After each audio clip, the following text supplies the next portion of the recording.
નમસ્કાર દોસ્તો, વિડીયોને વધુમાં વધુ શેર કરજો, દરેક લોકો સુધી પહોંચે. આજે મારે વાત કરવી છે ગુજરાતના કૃષિ મંત્રી જીતુ વાઘાણી વિશે. જીતુ વાઘાણી જે રીતે ખેડૂતોના આંદોલનની વચ્ચે જઈને જે ફાંકા ફોજદારીઓ કરે છે, તો એના વિશે મારે થોડી વાત કરવી છે. મોરબી ખેડૂતના આંદોલન વચ્ચે જઈ અને આ કૃષિ મંત્રીએ જે ફાંકા ફોજદારી કરી છે ખેડૂતોને લઈને, જે ખેડૂતોને લઈને દેશના વડાપ્રધાન નરેન્દ્ર મોદીના વખાણ કર્યા છે. આપણને એક મિનિટ માટે એવું લાગે કે ભાઈ આ નરેન્દ્ર મોદી કોઈ માણસનો અવતાર નથી, સાક્ષાત ભગવાન છે. આજે દેશના વડાપ્રધાન નરેન્દ્ર મોદી ના હોત તો ખેડૂતોની કેવી હાલત થાય, ખેડૂતો ભૂખે મરી જાય, ખેડૂતોને પહેરવા માટે કપડાં ના વૈધા હોત, ખેડૂતો આત્મહત્યા કરતા હોત. એવા વખાણ કરે છે નરેન્દ્ર મોદીના. નરેન્દ્ર મોદી આ યોજના લાવ્યા, ફલાણી યોજના લાવ્યા, ઢેકડી યોજના લાવ્યા, જેના કારણે આજે ગુજરાતનો ખેડૂત સક્ષમ બન્યો છે, મજબૂત બન્યો છે. આજે દરેક યોજનાનો ખેડૂતોને લાભ મળે છે. આવી ફાંકા ફોજદારી કરતા જીતુ વાઘાણીને સૌથી પહેલા તમે 1-1.5 મિનિટનો સમય કાઢીને સાંભળો, ત્યાર પછી આપણે વિડીયો પર થોડી ચર્ચા પણ કરવી છે. એટલે વિડીયોમાં દોસ્તો અંત સુધી જોડાયેલા રહેજો અને પૂરો વિડીયો ખાસ સાંભળજો. પણ સૌથી પહેલા તમે આ અભણ કૃષિ મંત્રીને સાંભળો. દેશના કિસાનોને સન્માન આપવાનું કામ અલગ અલગ રીતે આપણા વડાપ્રધાને કર્યું છે. એ રાજ્યમાં મુખ્યમંત્રી હતા ત્યારથી ને દેશમાં વડાપ્રધાન થયા છે ત્યારથી કોઈ કલ્પના પણ ન કરી હોય એ પ્રકારે અલગ અલગ યોજનાઓ સાથે કિસાન સન્માન નિધિની અંદર આજે આપણા હપ્તાની અંદર હમણાં કીધું એમ 1025 કરોડ રૂપિયા એ ખેડૂતોને સીધા એના એકાઉન્ટમાં મળે. આવા ઐતિહાસિક દિવસે માનનીય મોદી સાહેબને હું અભિનંદન આપું છું. રાજ્યના ખેડૂતો વતી એમનો આભાર પણ માનું છું. આ કોઈ આપણા વડીલોએ કલ્પના પણ ન કરી હોય કે આ પ્રકારે કોઈ વડાપ્રધાન એ આપણે આટલી રકમ એ મદદ કરવા માટે આપે. અન્ય યોજનાઓનો લાભ તો મળી જ રહ્યો છે કે માનનીય મોદી સાહેબના 12 વર્ષ એ સફળતાપૂર્વકના રાષ્ટ્ર નિર્માણ માટેના આપ સૌના આશીર્વાદથી થયા છે. ત્યારે પ્રધાનમંત્રીના નેતૃત્વમાં 2019 થી આ યોજનાની શરૂઆત થઈ અને બીજ, ખાતર, દવા, અન્ય ખેતી સંબંધિત જરૂરિયાતો એને પણ આર્થિક મદદ એ આજે આપણને અલગ અલગ પ્રકારે કિસાન સન્માન નિધિ દ્વારા એ મળી રહ્યા છે. પારદર્શક રીતે કોઈ પણ વચેટીઓ ન હોય અને સીધા ખાતામાં રૂપિયા પડી જાય એ પ્રકારની વ્યવસ્થા. 6000 રૂપિયા વર્ષે મળે, ખરબો રૂપિયા આટલા હપ્તામાં જાય. રાજ્યને પણ ખેડૂતોને હજારો કરોડ રૂપિયા એ સીધા જમા થાય. 11 કરોડથી વધારે ખેડૂત પરિવારને એનો લાભ મળે. 4.5 લાખ કરોડ રૂપિયાની આસપાસ રકમ. આ કલ્પના કરવી પણ અઘરી છે. ત્યારે મને આનંદ છે કે આજનો આ કાર્યક્રમ એ ખેડૂતો માટે ઉત્સવનો કાર્યક્રમ છે. કેન્દ્ર સરકારની અનેકવિધ યોજનાઓ એનો લાભ અને અલગ અલગ પ્રકારે આ યોજનાઓ દ્વારા ખેડૂતોના જીવનમાં, એમના ઘરમાં, ગ્રામીણ ક્ષેત્રમાં આપણું અર્થતંત્ર વધારે મજબૂત બને એના માટે થઈને અનેકવિધ યોજનાઓ, national mission oil edible oil Sydney યોજના હોય, કઠોળ આત્મનિર્ભર ભારત મિશનની બાબત હોય, આપણા એમએસપી પ્રાઇઝની બાબત હોય. મુખ્યમંત્રી અહીંયા બેઠા છે ત્યારે કૃષિ યાંત્રીકરણની અંદર પણ આપણે સૌ જાણીએ છીએ કે વર્ષો પહેલા આપણને શું મળતું હતું. આજે માની પ્રધાનમંત્રી શ્રી અને આપણા મુખ્યમંત્રી ભૂપેન્દ્રભાઈના નેતૃત્વની અંદર આપણને કેટલી બધી યોજનાનો, યાંત્રીકરણનો ફાયદો એ આપણા ખેડૂતોને મળી રહ્યા છે. તો હવે મારે આ કૃષિ મંત્રીને એટલું કહેવું છે કે બોટાદની અંદર જે કડદો થતો હતો અને એ કડદા દરમિયાન જે રીતે નિર્દોષ ખેડૂત ઉપર લાઠીચાર્જ થયો, તો એ સમયે તમે કેમ લોકો કંઈ ન બોલ્યા કે ભાઈ નરેન્દ્રભાઈ મોદીના નેતૃત્વમાં ખેડૂતોને ઢોર મારવામાં આવ્યો, નિર્દોષ ખેડૂતોને મારવામાં આવ્યા, મહિલાઓને મારવામાં આવી. એ સમયે તમારા મોઢા પર કેમ ટેપ લાગી ગઈ હતી? 5-5, 10-10 રૂપિયાની જાહેરાતો કરવા માટે તમે લોકો આવી જાઓ છો. દિલ્હીની બોર્ડર ઉપર કોરોના કાળ સમયે જે ખેડૂતોએ પ્રોટેસ્ટ કર્યું હતું, એક પ્રોટેસ્ટની અંદર 800 કરતા પણ વધારે ખેડૂતો મોતને ઘાટ ઉતરી ગયા. તો એ સમયે તમારા ભગવાન ગણાતા નરેન્દ્ર મોદીના મોઢા પર તો ટેપ લાગી ગઈ હતી, મોઢામાં દહીં જામી ગયું હતું. એ સમયે તમારા ભગવાન નરેન્દ્ર મોદી કેમ ના આવ્યા આ ખેડૂતોનું આંદોલન પૂરું કરવા માટે?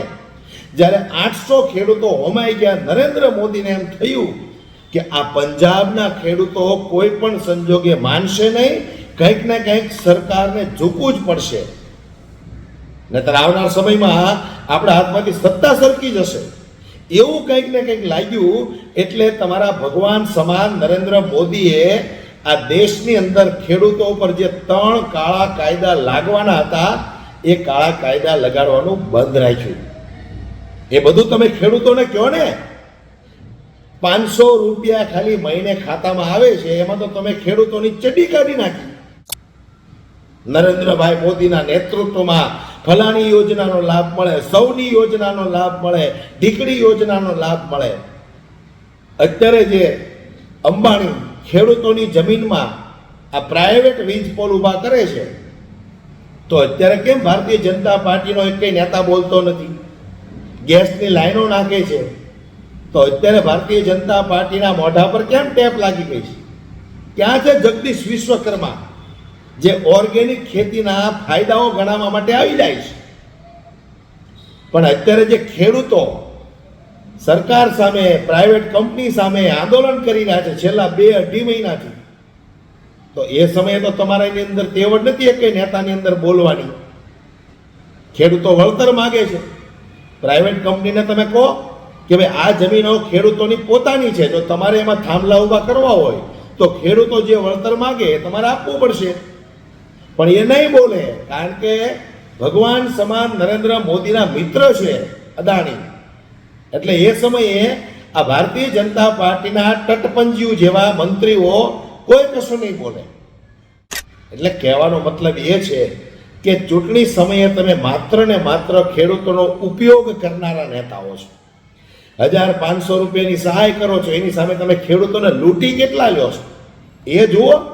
આજે ખાતરનો ભાવ ક્યાં છે, દવાનો ભાવ ક્યાં છે, ડીઝલનો ભાવ ક્યાં છે, એ બધું પણ ગણાવો ને. અત્યારે માત્ર ખેડૂતોનો કપાસ સારા ભાવે જતો હોય તો તમને એ દેખાય છે, પણ એની સામે તમે મોંઘવારી કેટલી વધારી એની વિશે ક્યારેય વાત કરી તમે? એના વિશે ક્યારેય ચર્ચા કરી તમે?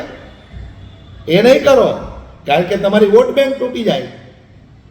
એટલે મારે સૌરાષ્ટ્રના ખેડૂતોને કહેવું છે કે ભાઈ જાગૃત બનજો.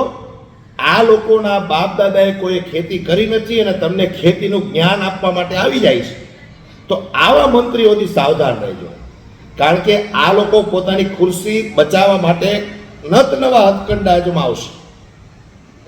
આપણે કદાચ સમજી શકીએ કે ભાઈ નરેન્દ્ર મોદીના નેતૃત્વમાં ખેડૂતોને દર મહિને 500 રૂપિયા ખાતામાં આવે છે, તો એની સામે મોંઘવારી, ખાતરની બોરીના ભાવ, દવાના ભાવ, ડીઝલના ભાવ, એ બધું એ તમારા 500 રૂપિયા તો ક્યાંય ચટણી થઈ જાય.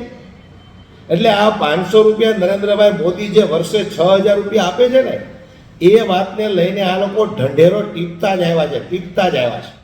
બાકી આ લોકોની અંદર દમ નથી, તાકાત નથી કે ખેડૂતોની આવક ડબલ કરી શકે. 2014માં આ જ ભગવાન સમાન નરેન્દ્ર મોદી એવી ફાંકા ફોજદારી કરતા હતા કે ભાઈ સૌથી પહેલું કામ હું એ કરીશ, ગુજરાતના ખેડૂતોનું દેવું માફ કરવાનું. 32 વર્ષ થઈ ગયા ગુજરાતની અંદર ભાજપની સરકાર છે, અને આ ફાંકો માર્યો તો એના 12 વર્ષ થઈ ગયા. ગુજરાતના ખેડૂતોનું દેવું માફ થયું. 3 મહિના પહેલા તમિલનાડુમાં વિજય થાલાપતિની સરકાર બની અને 75,000 સુધીની લોન એક ઝાટકે માફ કરી દીધી. છે તમારામાં તેવડ? તમારા નરેન્દ્ર મોદીમાં છે તેવડ? ભૂપેન્દ્ર પટેલમાં છે તેવડ આ વસ્તુ કરવાની?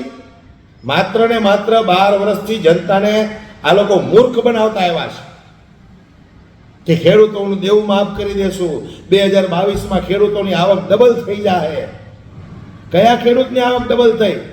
ચાલો 1 મિનિટ માટે આપણે માની લઈએ કે ભાઈ કપાસના ભાવ ડબલ થઈ ગયા, તો એની સામે દવા, ખાતર, ડીઝલ, અન્ય ખર્ચાઓ એ કેટલા મોંઘા ગયા? તો ખેડૂતોને તો ત્યાં જ રહ્યું.